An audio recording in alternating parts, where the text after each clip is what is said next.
Hello, আসসালামু আলাইকুম everyone, সবাই কেমন আছেন? আর আমি আজকে আপনাদের জন্য নিয়ে চলে আসছি একটি বাচ্চাদের জন্য কিন্তু খুবই প্রয়োজনীয় একটা জিনিস। আপনারা ফিটার কিভাবে পরিষ্কার করবেন? আপনারা চাইলে তো যে কোনো কিছু দিয়ে ফিটার পরিষ্কার করতে পারেন না। তার জন্য নিয়ে এসেছি ফিটার ব্রাশ।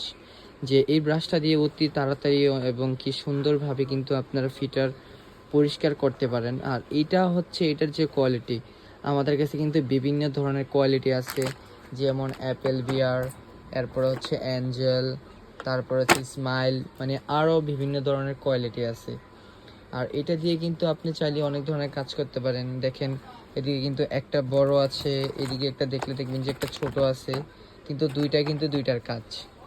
এটা তো সেম, এটাতে হচ্ছে তিনটা, একটা দুইটা তিনটা, এটার মধ্যে চারটা জিনিস কিন্তু আছে। আর এটা কিন্তু আপনার বাচ্চার জন্য কিন্তু খুবই প্রয়োজন, কারণ ফিটারে যদি এটা ভালোভাবে পরিষ্কার না হয় কিন্তু ভিতরে কিন্তু জীবাণু লেগে থাকবে আর আপনার বাচ্চা অসুস্থ হয়ে পড়বে। তার জন্য কিন্তু এটা কিন্তু আপনার বাচ্চার জন্য কিন্তু খুবই প্রয়োজন। আর যারা যারা নিতে যাচ্ছেন এখনই আমাদের পেজে নক করুন, অথবা ভিডিও দেওয়া স্ক্রিনের নাম্বারে যোগাযোগ করলে কিন্তু পেয়ে যাবেন।